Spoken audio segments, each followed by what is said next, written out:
Sometimes a setback is a setup for the greatest blessings of all times. When challenges and issues come back to back to back to back, and it seems like something is after me, something is attacking me, something is attacking my journey, and you cannot stop it. So, what do? Are you going to get angry? Frustrated? Are you going to lash out at people? Are you going to start going down the spiral of negativity? Are you going to let the horrible situation dictate the way you feel and the way you handle it? Are you going to fall over, fall down, fall apart? Or are you going to face this issue with courage and resolution? I say, step up. Be the one who people look to. Absorb the impact and the negativity. No matter what is happening, no matter how hard the fight is, as long as you keep fighting, you win. Only surrender is defeat. Only quitting is the end. So fight on. When you want to become a diamond, your whole attitude change, your whole mindset, your thinking, your relationships, the decisions that you make, how you spend your time, your energy, all of it changes. See, this is something that you can't be in this business. This business has to be in you. For a diamond to be produced, it has to go through extreme pressure. Stay encouraged. Keep your head up. Stick your chest out. Continue to walk with pride. And know that not only shall we overcome, many of us have already overcome. And if it was easy, everybody would do it. It's not going to be easy, but we have what it takes. It's in our DNA. Don't look at night as darkness. Look at night as a new beginning.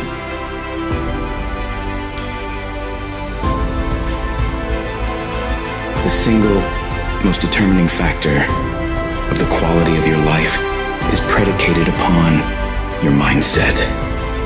You're going to be attacked, betrayed, exposed, and humiliated.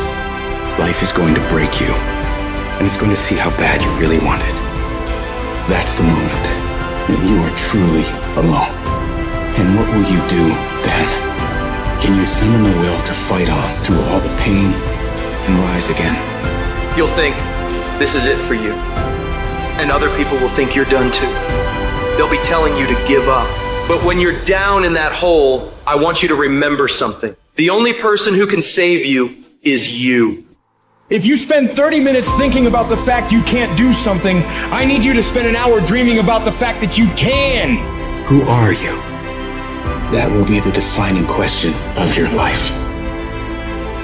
And I think you already know the answer. Because your pain is your power. You suffer, so you can be much stronger.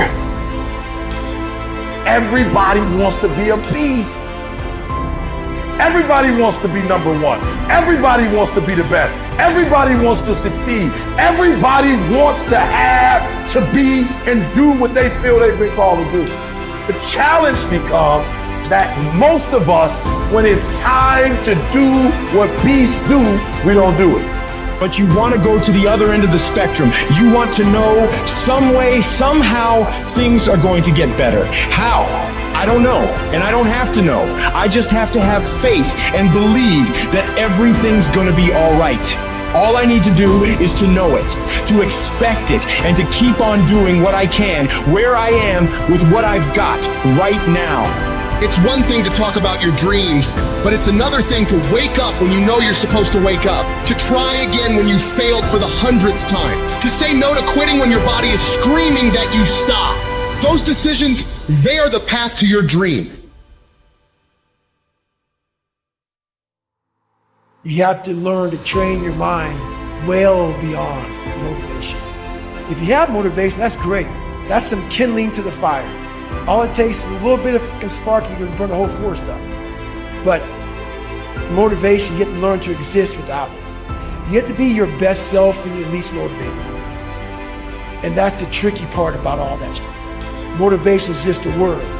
You have to have these different things in your mind on where you want to go to know that motivation is not going to get you there. I've never met a person who was not successful that didn't have a great amount of self-discipline within their life.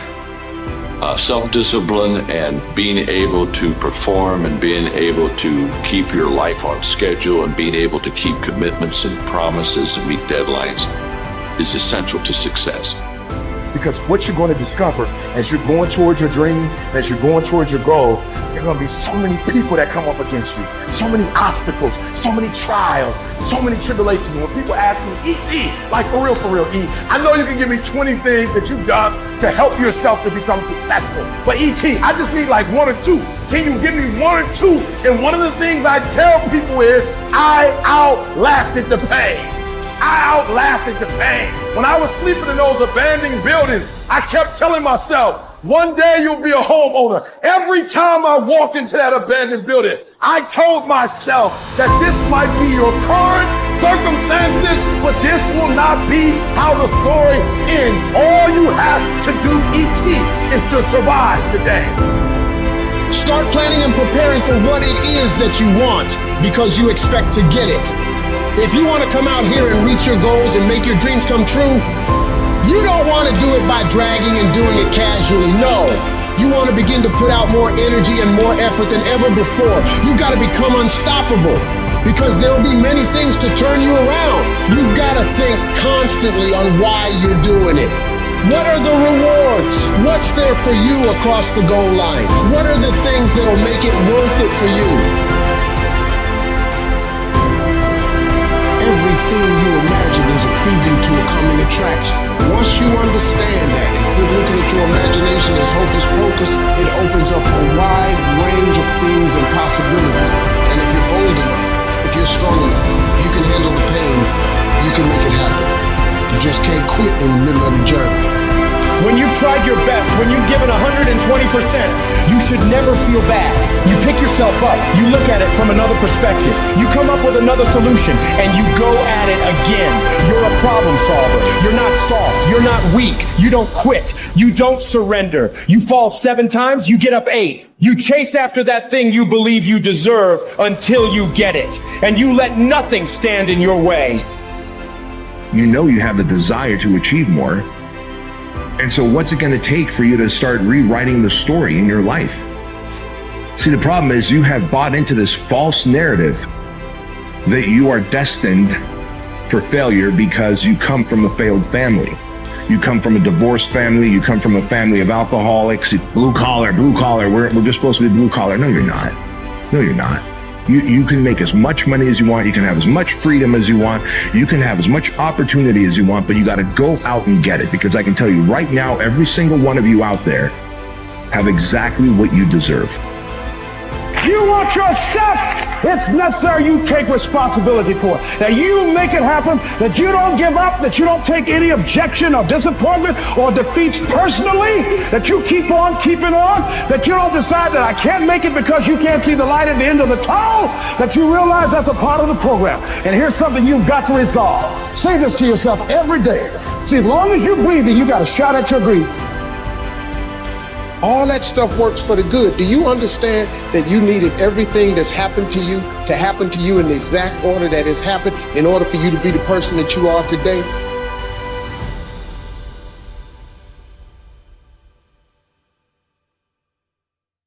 The sun doesn't shine every day. The storms will come. There are times when the nights will be long and dark and you will be alone.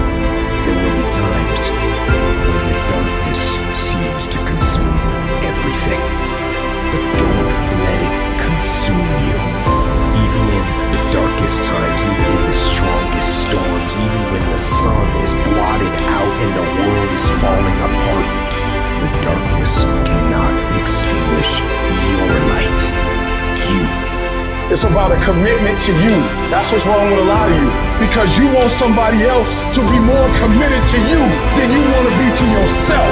And you got to get to the point where no other human wants it for you more than you want it for you. All you have to do to kill procrastination is just start. Just go. And procrastination dies.